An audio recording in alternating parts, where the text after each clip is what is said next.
So hi everyone, I'm Joy Vernon with the Greater Seattle Tarot Meetup, and today we're looking at Jupiter conjunct Uranus in Taurus.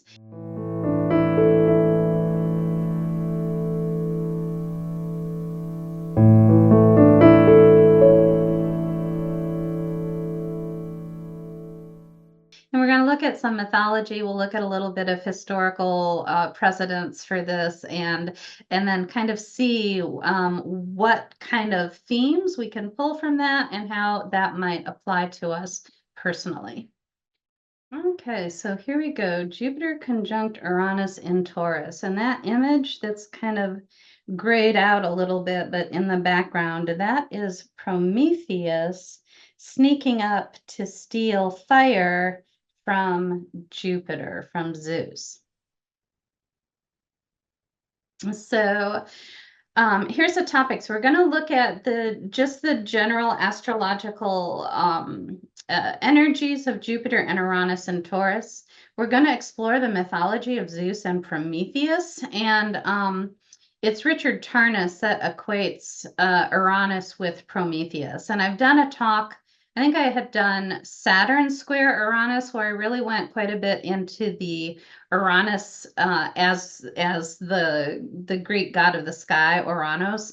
I already have talked about that one, so I wanted to try the Prometheus story for this, and I think it works really nicely. So after we talk about the mythology, we will look at some historical precedents, and then we'll spend some time trying to translate it into, the personal. How does this affect me? So here is our chart of what's going on. And so the first thing you notice, of course, is that we really have everything really grouped over here. So we can see with a whole bunch of stuff concentrated, and we're talking about between mid Pisces to the last part of Taurus. So just a little more than 60 degrees is what we're really looking at here. I have found in doing chart readings that a lot of times when a lot of planets, or even all the planets of a chart, are strongly concentrated, that it can lead to a really high degree of focus. And that can go towards the negative in terms of being even an obsession or something like that. The wider the planets are apart, the slight more broad focus you get, the closer together, and less than 60 degrees is pretty tight for a group of planets to be gathered together. And of course, this is not all the planets in the chart. We've got Pluto over here and we've got the moon over here. So when you've got all the planets together, then that can represent an extreme amount of focus. In this case, these planets are all heavily focused in one area, but these other two are giving the perspective. So the symbolism, so what we're primarily looking at is Jupiter and Uranus conjunct here in Taurus.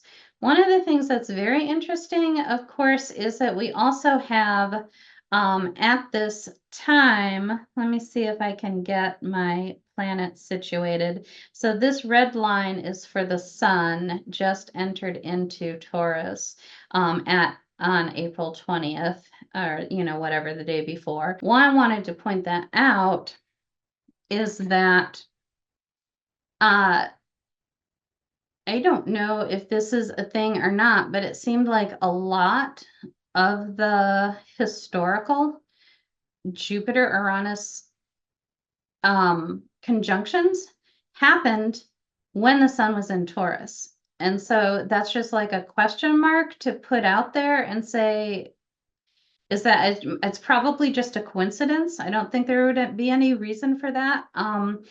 But yeah, it was something interesting to think about. And the main thing is that we've got the Jupiter-Uranus conjunction at just short of 22 degrees Taurus, the sun at the beginning of Taurus, and Venus is in Aries. So, okay. So, symbolism of Jupiter. Our keywords for Jupiter include expansion, success, joviality, religion, philosophy, wisdom. It's spirituality, generosity. It's the teacher, the leader. Jupiter is known as the priest, the magistrate. Somewhere I don't even know where I come up with these things. I compile lists of keywords for handouts for classes, and I put down interpretation of dreams. So I'm sure I came across that somewhere important that I thought it was relevant enough to include, and important and interesting enough, but I don't remember where I got it from. But interpretation of dreams, I think, is pretty nice. Commitment to excellence, definitely. Excess is certainly part of the quality of Jupiter. And in mythology, it's Zeus. Our symbolism of Uranus, keywords are community, revolution, inventiveness, change, liberation, rebellion, independence, and technology. And in mythology, of course, a lot of people just equate it to Uranus, the sky god, but Richard Tarnas wrote a whole pamphlet, a large article, long article on it as Prometheus, which works really nicely. Um, so just our first step of looking at what these two things mean together is that we've got like the expansion of community. We've got the success in revolution. We might have joviality towards inventiveness, perhaps, change and religion. I mean, you can just pair these up and find combinations that seem interesting in terms of how do these planets want to interact with each other. I mean, Jupiter can bring its excess to any of these things: excess of independence, excess of revolution, excess of technology. Certainly feeling that one right away. But it can also bring wisdom or philosophy or generosity to any of those things. It's success of revolution, success of inventiveness, success of liberation. Those are all ways that we could look at these planets together. And so the question is to try to get a deeper and broader perspective by talking about the archetypes behind it, talking about the psychology behind it. And so we're going to do, and talking about historical precedents. So we're going to do that next. So the mythology of Zeus and Prometheus. If you don't know the story, Prometheus is the one that stole fire from the gods, and he did it. He tricked. He stole fire, and he also tricked Zeus in some other ways as well. And so he and Zeus were on the outs anyway. But when he stole fire from the gods and gave it to man, that caused this response from Zeus. He arranged to have Prometheus bound to this craggy outcrop high up in the mountains where there was snow and frost, and during the day the blazing sun would basically scorch his pale skin, is how it was described. So sunburnt all day and freezing and covered in frost at night. And then on top of that, this eagle would come and peck out his liver.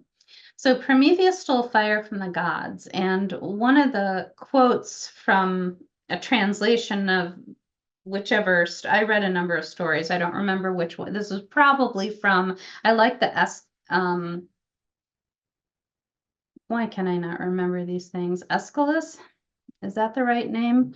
But the one that wrote Prometheus Unbound, or Prometheus Bound. one of the sources that I read described this as flashing fire, the source of all arts. And that can be literal in terms of fire being the source of, for instance, like doing blacksmith work, metallurgy, things like that. And I think that this flashing fire can also be a reference to inspiration. Because it is the source of all arts, and Prometheus is described as teaching most of the arts to humanity. And teaching, he took away humanity's innate foresight, and replaced it with blind hope, so that they wouldn't know when they would die, but would always have hope against death. But at the same time, he did teach arts of divination to humanity. So I think that flashing fire can be literal, and I think it can be symbolic of inspiration or intuition or some things like that. Just inspiration in terms of making things, creating things, intuition in terms of divination.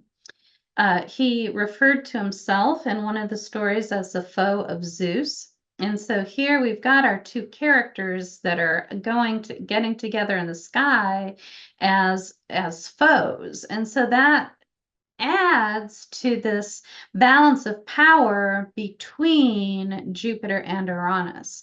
You know, are they friendly to each other? Are they antagonistic to each other? And so I've chosen a story today in which they are antagonistic. Prometheus helped humans and he tricked the gods.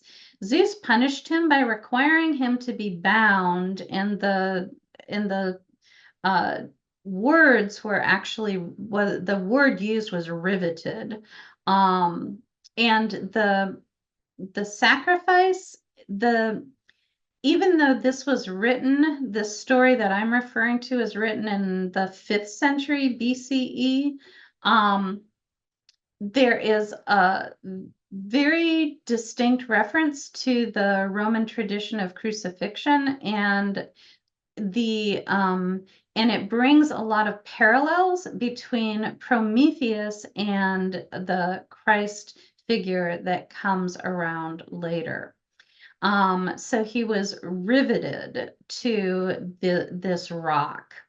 And then an eagle was sent to peck out his liver, and the liver regenerated every night so that the eagle could come back and peck it out again the next day. Eventually Hercules killed the eagle and freed Prometheus, and that was I believe that's one of the 12 labors of Hercules.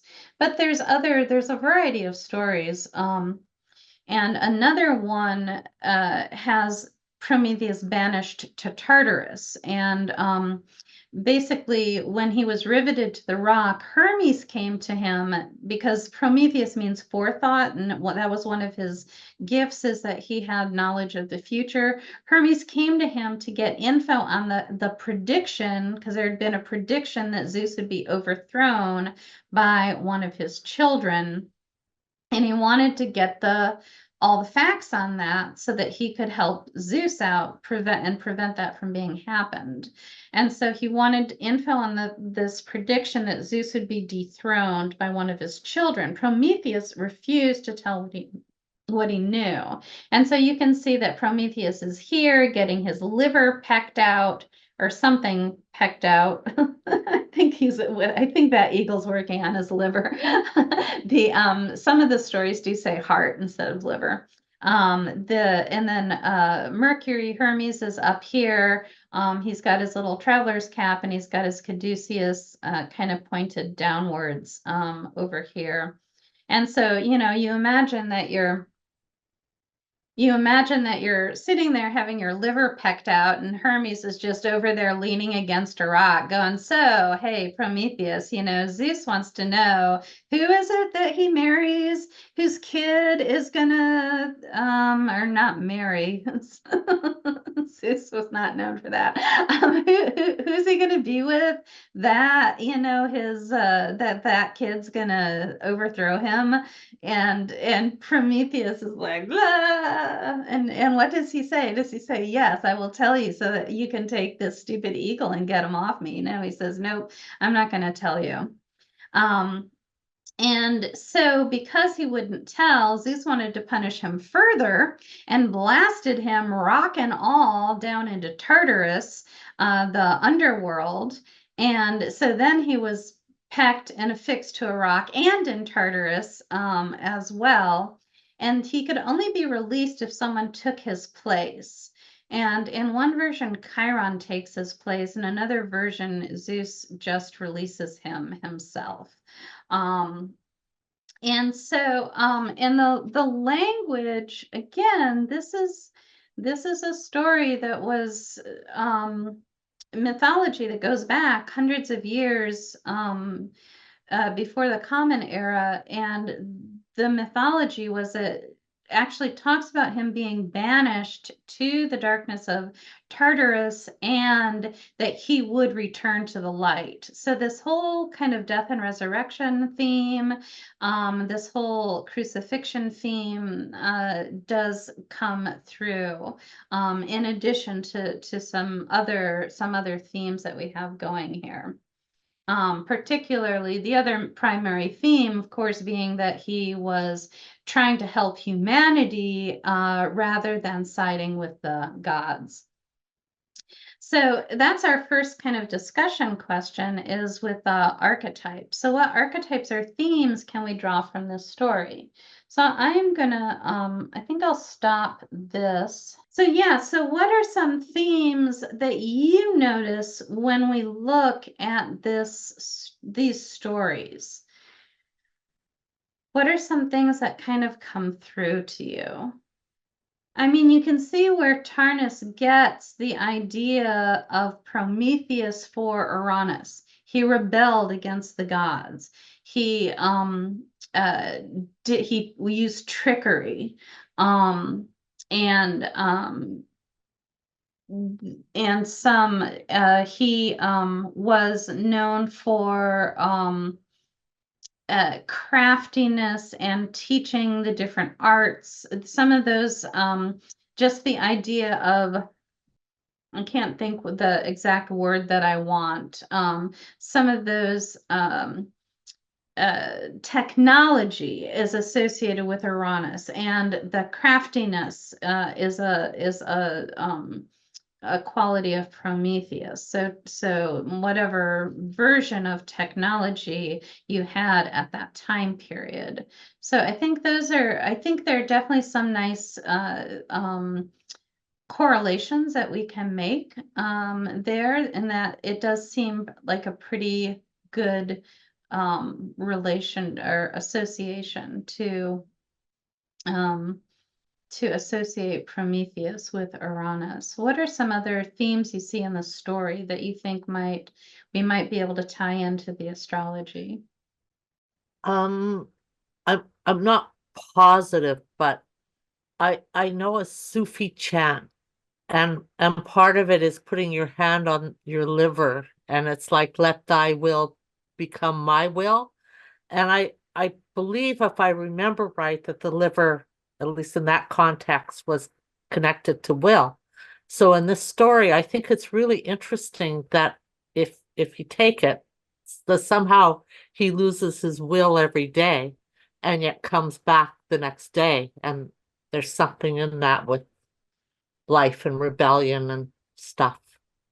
Yeah, absolutely. That makes a good sense. And I think um I was gonna say, well, and I could be wrong about this. I want to say, is the liver associated with anger sometimes as well? Does anybody know? Maybe not. Um, I thought it was like love or something, especially like with the Middle Eastern cultures. I thought it was something that was like very revered, like how we in the Western were our a heart. We look at a heart, but a liver is something like like like it's similar to like how we look at hearts. Oh, interesting. I have not heard In, that. in Chinese medicine, it is the liver's definitely related to anger.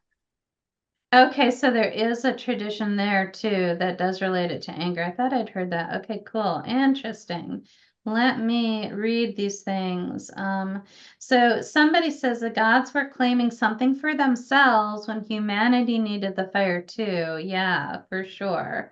Yeah, there's I think that to me is like a big part of where I'm going with this, is that there was something that the gods wanted to keep separate from humanity. They were holding it for themselves, but humanity could benefit from it. What other themes do we see coming up in these stories? So the idea of will being the liver, I definitely like that, and the idea of the gods withholding from humanity. What else do we see? I think it's interesting too that in the myth that each day his liver regrows. So is that related to the will too? The gods trying to control something and suppress or put boundaries around Prometheus, but it's like the eagle eats the liver, but it comes back each day. It's almost like his will doesn't die. It continues somehow. Yeah, absolutely. Yeah, absolutely. I do think that's a large part of it. And what does that say about what current world events? Because I always look at those too. Yeah. What who are the gods right now trying to control things? Well, and we can keep going with other parts of the story. That Prometheus is the one that stole that fire and brought it down. And so he tricked Zeus, which is what led to his downfall, but did get that fire down to humanity.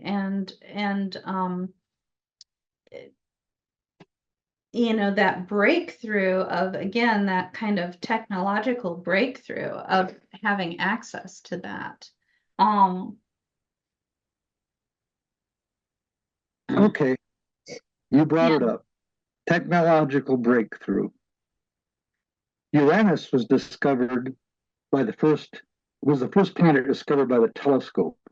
So at that point, Jupiter and the other gods are transcendent. We are now going beyond the gods. We're stealing fire from the gods with Uranus, with our telescope. And we take on science in 1781. Those things start to happen. Yeah. We've just had the American Revolution in 1776. And in a few years, we're going to have the French Revolution. So right there in the middle is the discovery of Uranus. Yeah. And Yeah. when I look at the symbol, the physical symbol for Uranus, it so much reminds me of a satellite. It Yeah. reminds me of Sputnik and those Telstar and all those old satellites that we sent off into space. Yeah. Yeah. Yeah, exactly. I think it's going to be interesting though, because the conjunction takes place in Taurus, and Taurus is fixed Earth, and the power of Earth is gravity, and the most powerful gravitational sign is Taurus. I mean, it is the ultimate in terms of gravity, and it's a stubborn bull, so it's going to be interesting. Right. Yeah. Taurus becomes the rock that Prometheus is bound to, and that he loses his freedom. He loses his freedom and his ability. He's a son of a Titan, So not of the race of humanity. And so, yeah, here we've got this, if not a god, a very powerful being, chained to this rock, chained to the physical earth plane, riveted to it. And we could even, I mean, I don't know that it was intended, but we could make a connection between the eagle and Scorpio and oppose Scorpio to Taurus, and even look at some of that as well. Okay, cool. I'm going to go ahead and progress with the slideshow. So hold on one moment here. So here's the history of Jupiter conjunct Uranus and Taurus. And so I put a bunch of dates up here, but only because I want to show you the cycle, which seems to be that we have conjunctions of those two planets in Taurus. I only looked at Taurus, and they tend to be around the same degree. And their Uranus's cycle is like 84 years, and they seem to be 83 years apart. And so, 2024 minus 83 is 1941, 1941 minus 83 is 1958. And we could all see that they're in the last part of Taurus. And then we jump hundreds of years, like almost 700 years. But then we get 1181 minus 83 is 1099, minus 83 is 1016. And again, right in there between 3 and 7 degrees of Taurus, we get a whole cycle. And then again, we jump around, I calculated those, I think around 400 years. Yeah, something 415 years. And then it jumps again. And I probably could have kept going, but I just wanted to get enough numbers in there to show you this little bit of a pattern, that there's kind of a repeat. 83 years apart, but nevertheless, that's kind of close compared to 400 to 600 years. And then a huge jump in terms of when the next one is. So 3 together, huge jump, 3 together, huge jump. This one with the asterisk, there were some retrogrades with that one. And so there were actually 3 occurrences over about 6 or 7 months, I think that was.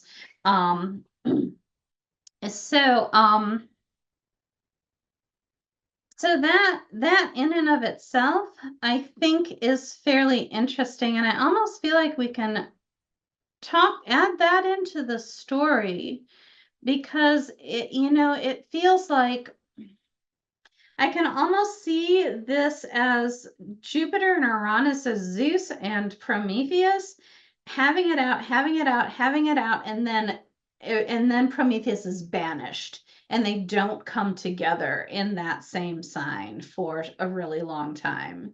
And of course, they're coming together in other signs. I think Jupiter has a 12-year cycle around the zodiac. So I think Jupiter and Uranus tend to come together about every 14 months, I think, or 14 years, is what I think I read somewhere. But in the same sign is what I'm looking at here. And so this idea of this kind of banishment for a really long time before he resurrects and comes back and meets up and plays the game again with Zeus, I think, is part of what I'm seeing here. So let's take a look at some specific dates. So we had May 8th, 1941, and this was at 25 degrees of Taurus. Interestingly, I noticed that in the 1858 date, Neptune was also at the end of Pisces, as it is now. So I said, well, wait a second, I wonder where it was in 1941. Sure enough, it was in Virgo, the opposite sign to where it is now. And so I think we'll play out something there too. In terms of what Neptune was doing here is going to be the most similar to what we've got going on this year. And then Neptune in Virgo, the opposite sign, will contrast that. So we go back to that most recent occurrence, May 8th, 1941. Neptune was at the end of Virgo, opposite to where it is now. The Blitz, which was the German air attack of London, that started September 7th, 1940, it ended May 11th of 1941. And this conjunction happened on May 8th. And so, of course, and just another kind of caveat, as soon as you pull up 1941 in world history, I mean, all you're going to get is war stuff. In fact, trying to find anything besides war stuff was pretty difficult, but also understandable, because pretty much the only thing that was happening in 1941 was World War II. And so, but I thought that was really interesting. Some of the innovations that happened, of course, were fighter planes. Britain had like its first fighter plane, or a new fighter, not its first, probably must have been like a new fighter plane or something like that it developed at that time, and so on. But that ongoing attack of London ended just a couple days after this conjunction.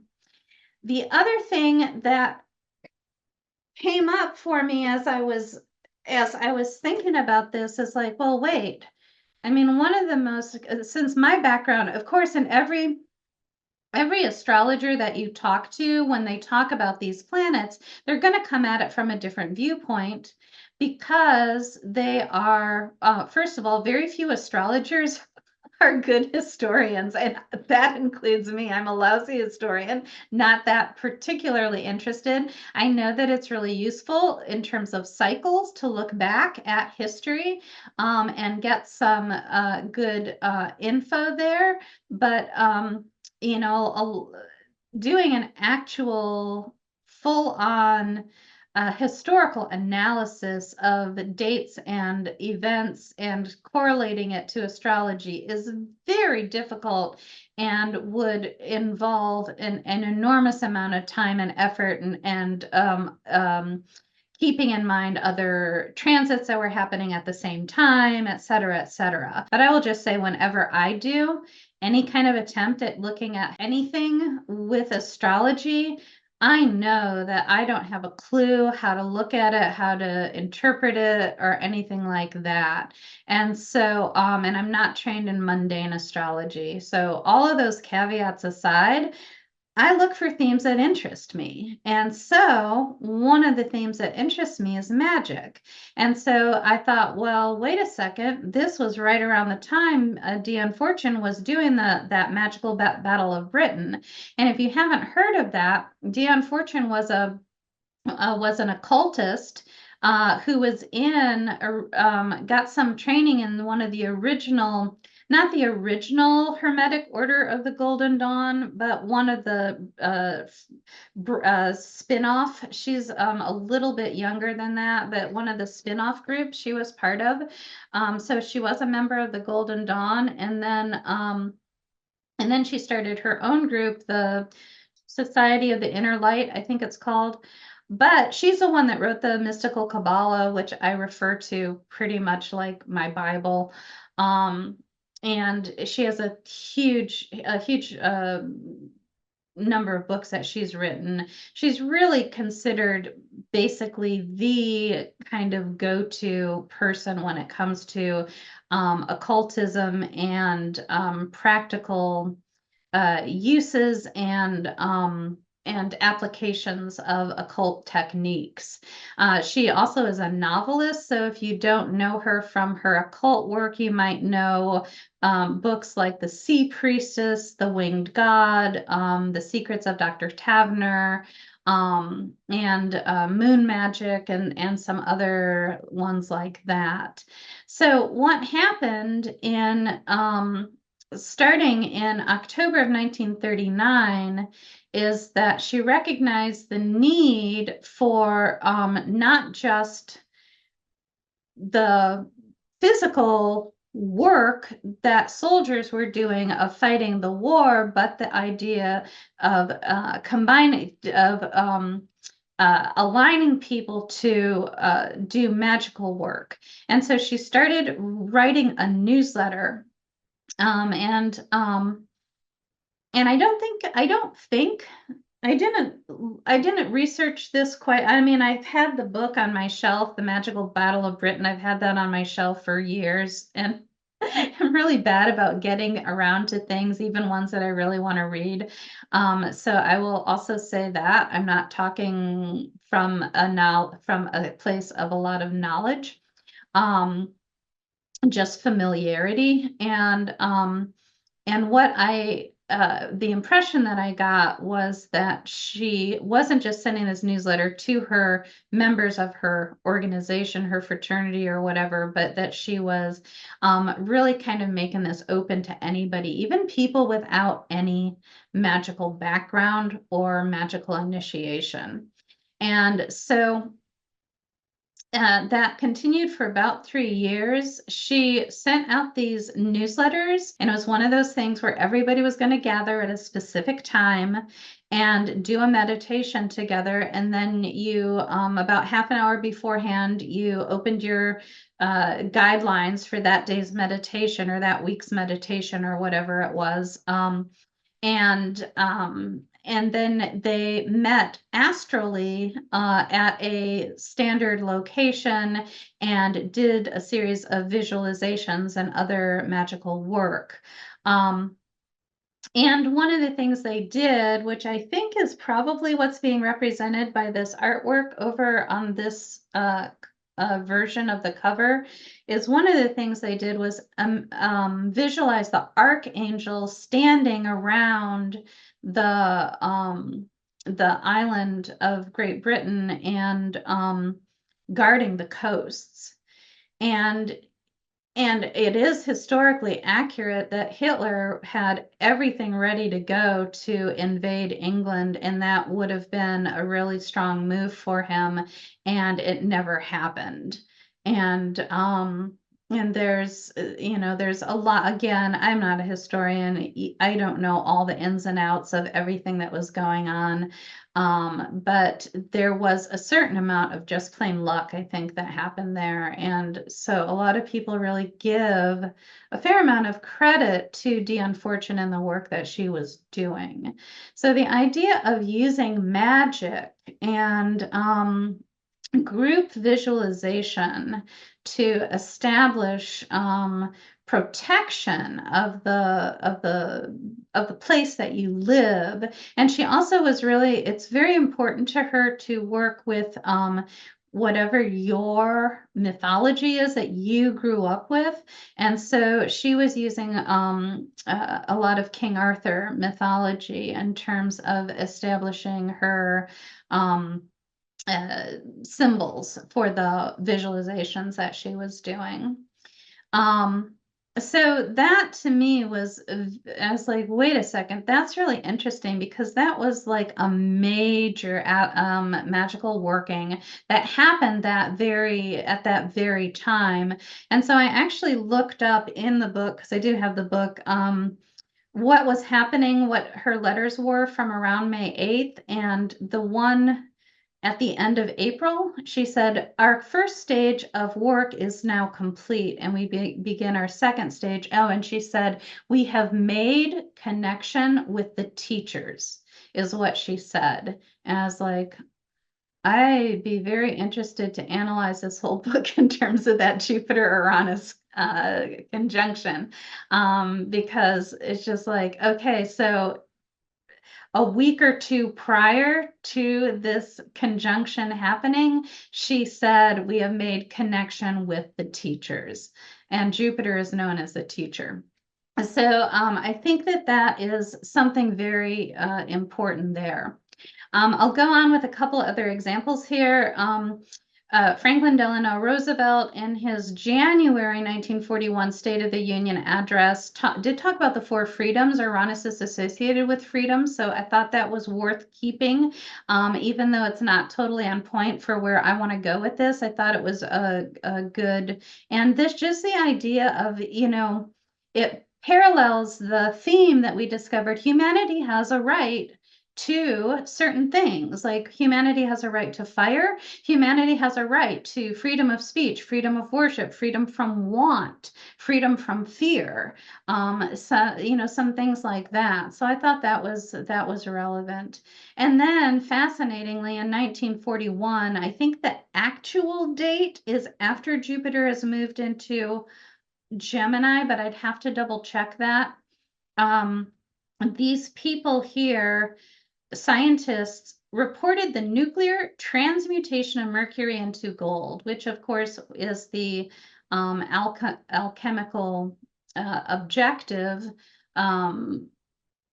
which might not have been a physical objective in the actual alchemists of the Middle Ages, but it's they actually were able to, and other transmutations of one metal into another is always through decay. It loses whatever it loses and becomes an element that's below it.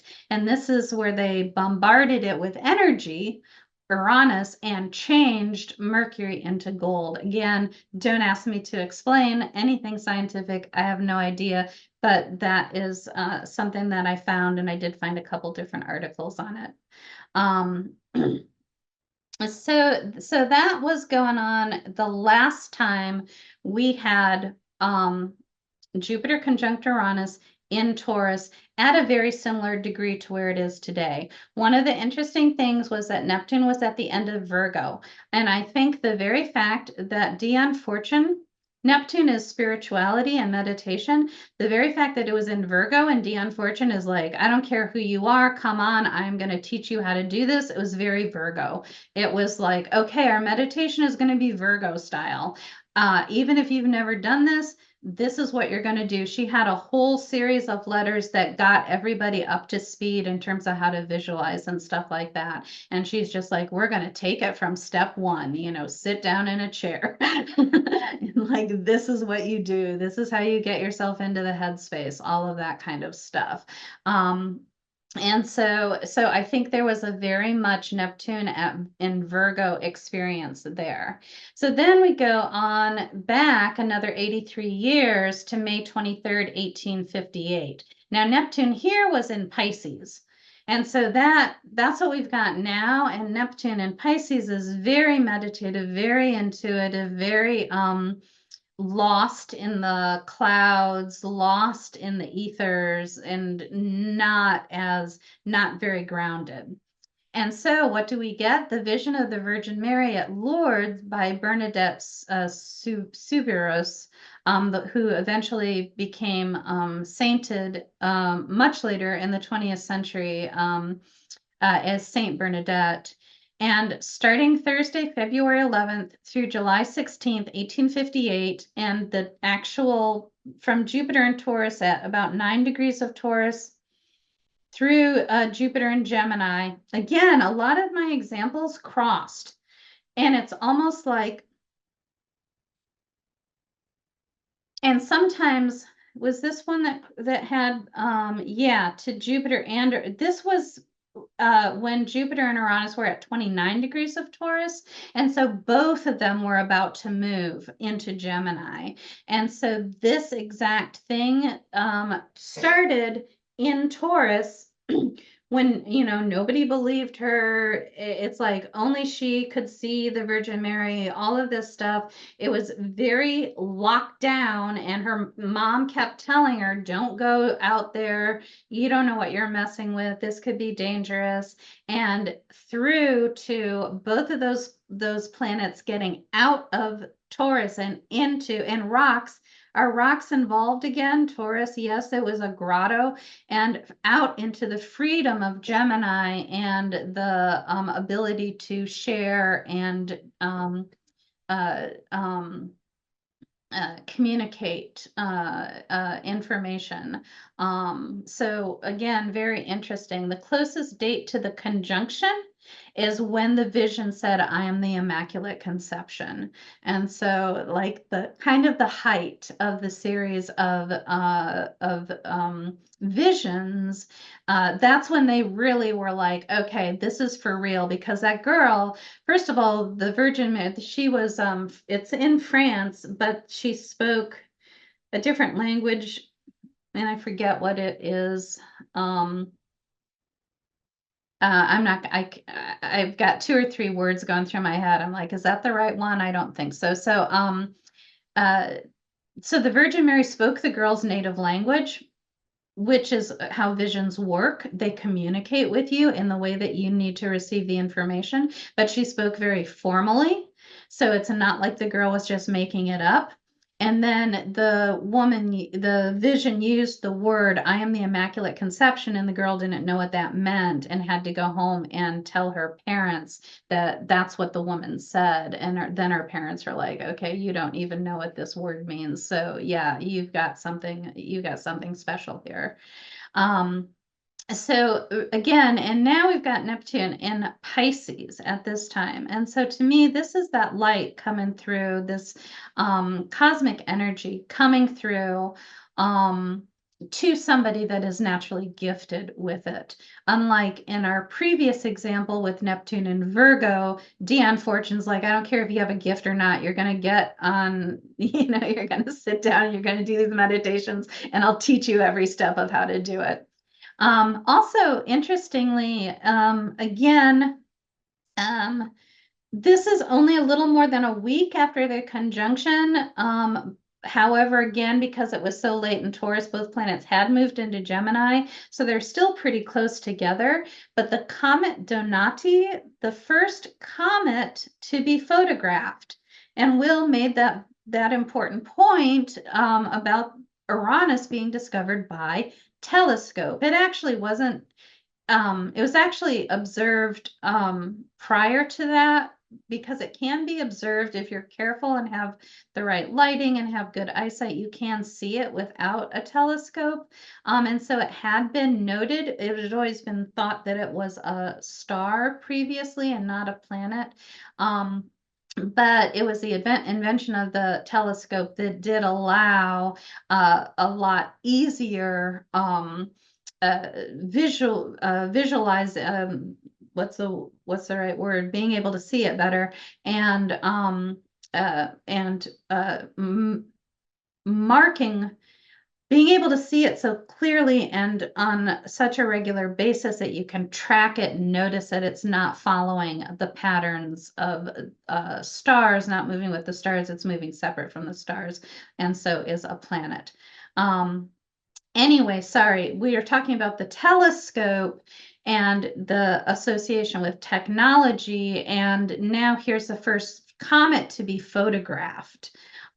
So again, something from the heavens, it is recorded in a permanent Taurus medium, so that it can then be shared and the information disseminated, which is our moving into Gemini. Generally in the 1850s, and Uranus was in Taurus from 1850 to 1859, that generally correlated to the rise in spiritualism and French occultism. Neptune in Pisces probably was the significant factor, but we can certainly see some influence from Uranus and Taurus there, and then the addition of Jupiter in 1857 to 1858. I think that gave the opportunity for spiritual practices to come through into the common world and gain popularity. And one of my main go-tos there is Eliphas Levi, who was really starting to kind of take off during that time.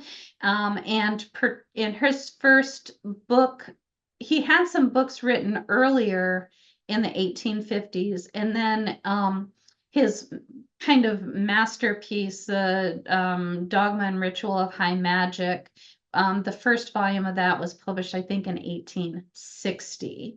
And so again, a couple years after that conjunction, but certainly he was doing a lot of work himself. And I think that's a little bit of Taurus, is maybe a little bit of, I don't want to share this with anybody. I just want to do this. I want to see if I get good results. You can see it in the decan that we're in. The third decan of Taurus is the Seven of Pentacles, and it's kind of like, I just need to do my work here. It's the guy with the garden, the vine hanging and the pentacles on the vine, and he's just leaning on like a hoe or some kind of gardening tool. And he's just kind of waiting patiently, and he's done all this work and he's not sure, what's going to come of it yet. That's kind of the energy we get, I think, with some of this late Taurus stuff. A lot of people probably doing work that they were sitting on and then released later when they felt the freedom, perhaps, of Jupiter moving into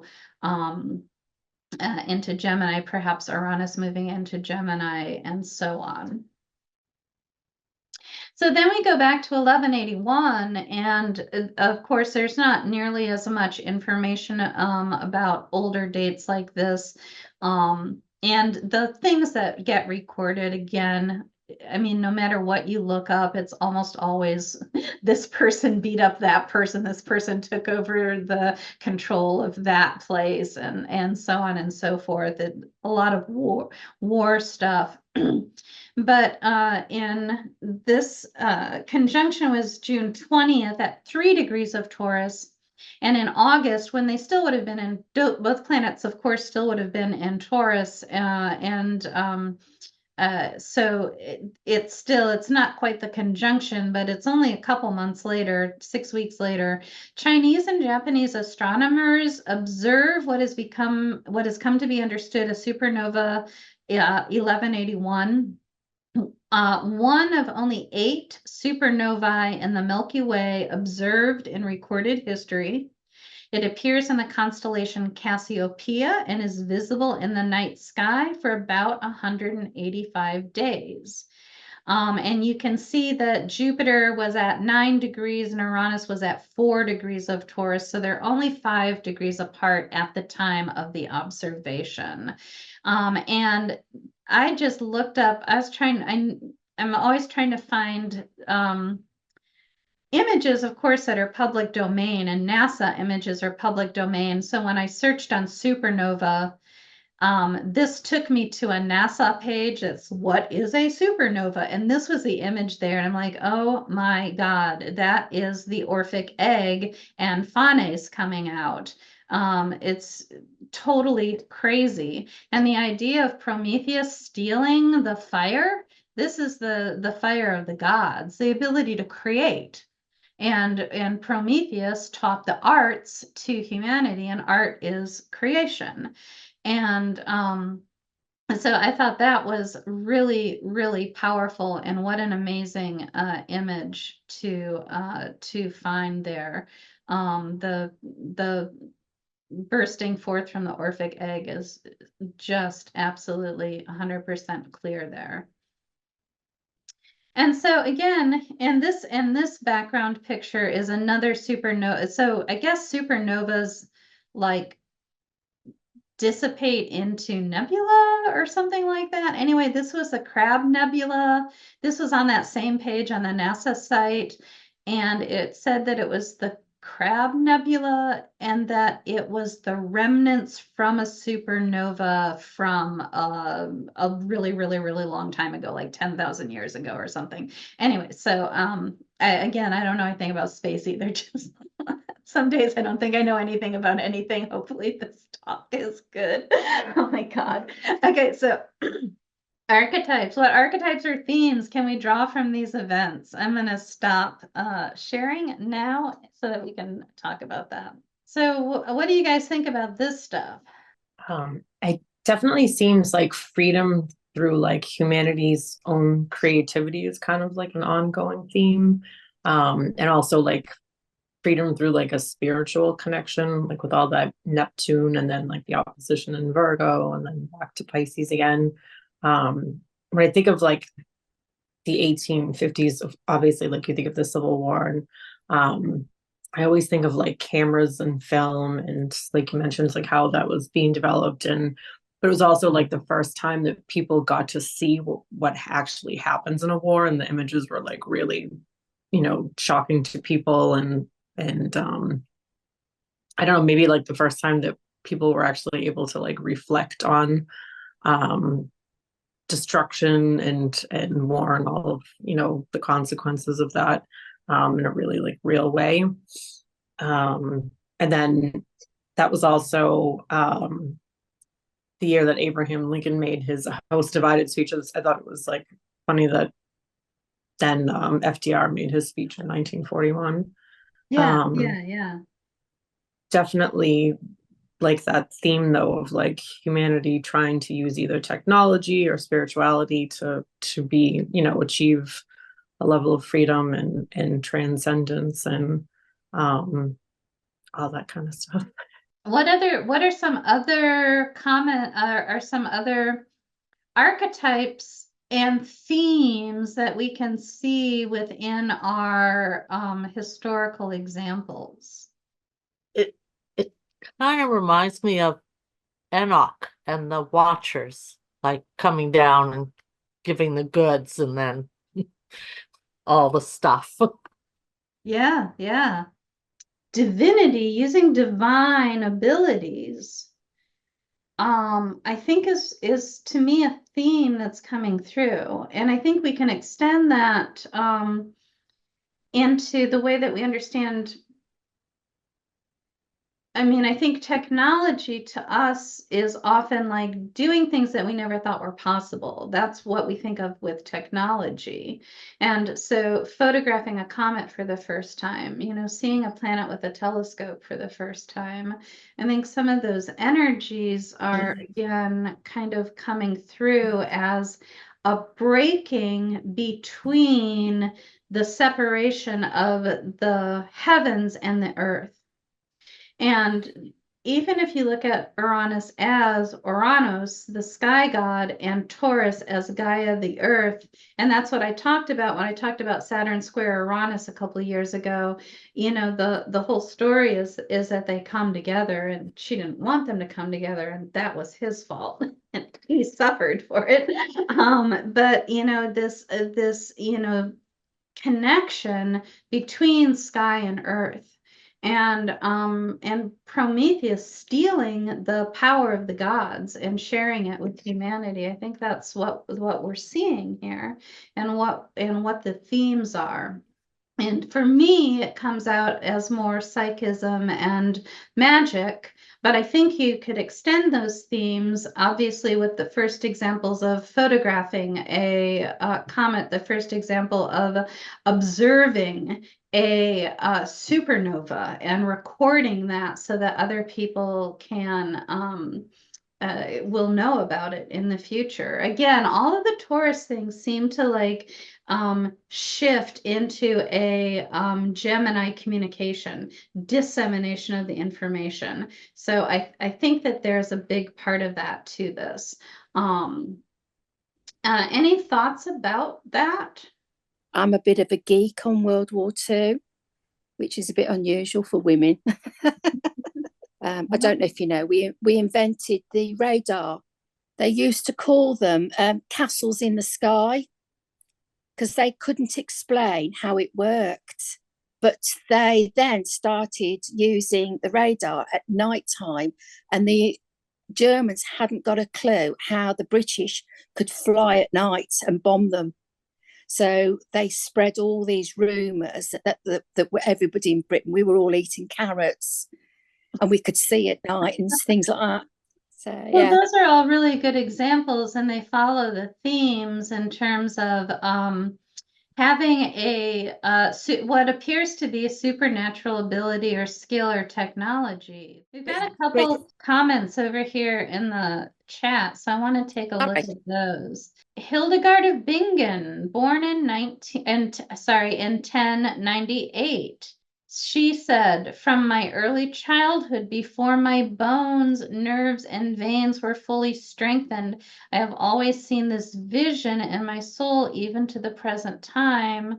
When I am more than 70 years old, in this vision, my soul, as God would have it, rises up high into the vault of heaven and into the changing sky. Wow, really cool. Nice. That's a great way to end it. But hopefully you can take some of those themes that we picked up on and maybe even look at your chart and try to take those themes and simplify them down to how might this affect you? You know, how do you feel that heaven is breaking through into earth? How do you feel like, or maybe that heaven is trying to block itself from you? And it can, I mean, they're themes. There's not a this is what's going to happen. So yeah, spend some time just looking at your own chart. What do you have in Taurus? Is it aspecting anything in your chart? What house is it in your chart? This is, I think, at 21, just short of 22 degrees of Taurus. So do you have anything at the end of Taurus, at the end of fixed signs? Kind of examine that and then explore. Just think on these themes, meditate on these themes, and see what's coming up in your life that might, and again, everything's a cycle. It's not like, boom, something happens to you on April 20th. It's more like these two planets are coming together and closing out one cycle and then opening up into a new cycle.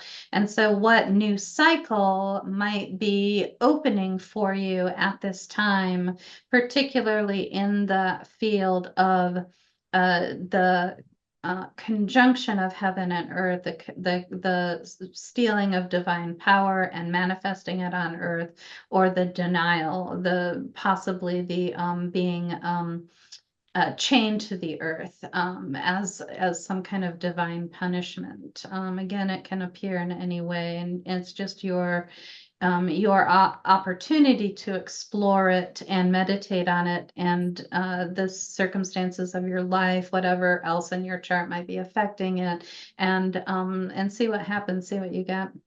Okay, thanks everybody. Really appreciate you coming out and joining me for this. Night night, everyone. Good night. Bye. Thank you. Bye. Bye, everybody.